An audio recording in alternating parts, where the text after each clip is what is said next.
আমার স্বাদ আছে, সাধ্য নেই। কত সুন্দর এই মুখখানি, কি মায়াবী তার হাসি।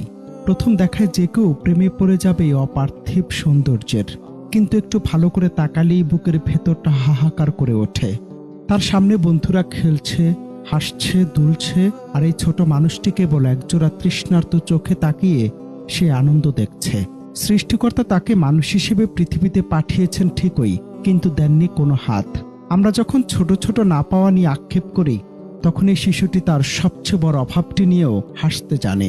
সে হয়তো এখনো জানে না তার এই হাতটা না থাকা জীবন আগামীর জন্য কতটা ভয়ঙ্কর এক বাস্তবতার নাম।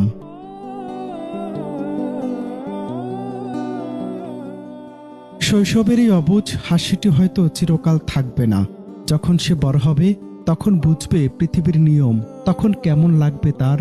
যখন সে দেখবে খিদে পেলেও নিজের হাত দিয়ে এক মুঠো ভাত মুখে তুলে নিতে পারছে না, যখন দেখবে প্রিয় কোনো জিনিসকে স্পর্শ করার সাধ্য তার নেই, তখন সে অবুঝ মনে কতটা আঘাত লাগবে। যে বয়সে হাতের আঙুল ধরে পৃথিবী চেনা শুরু হয়, সে বয়সে দুটি কাঁধ কেবলই শূন্যতার সাক্ষী। আমাদের কাছে যা সামান্য একটি হাতের স্পর্শ, তার কাছে সেটি হয়তো পৃথিবীর সবচেয়ে বড় বিলাসিতা। এক ভয়াবহ একাকিত্ব আর পরনির্ভরশীলতার সময়ে তার জন্য অপেক্ষা করছে বারবার।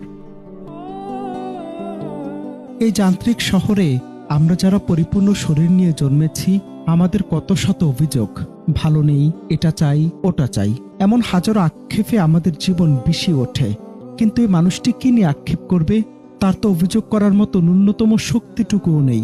যে জীবনে নিজের অস্তিত্বকে অনুভব করার জন্য একজোড়া হাত নেই, সে জীবনকে সে কিভাবে সংজ্ঞায়িত করবে? হয়তো সেদিন তার ক্লান্ত হৃদয়ের আক্ষেপের সুরে কেবল একটি কথাই প্রতিধ্বনিত হবে, আহা জীবন আমার, এক ইচ্ছেবিহীন জীবন, যেখানে স্বাদ আছে কিন্তু সাধ্য নেই, স্বপ্ন আছে কিন্তু ছোঁয়ার অধিকার নেই। হাত নেই বলে কি তার জীবনটা মাঝপথেই থমকে যাবে?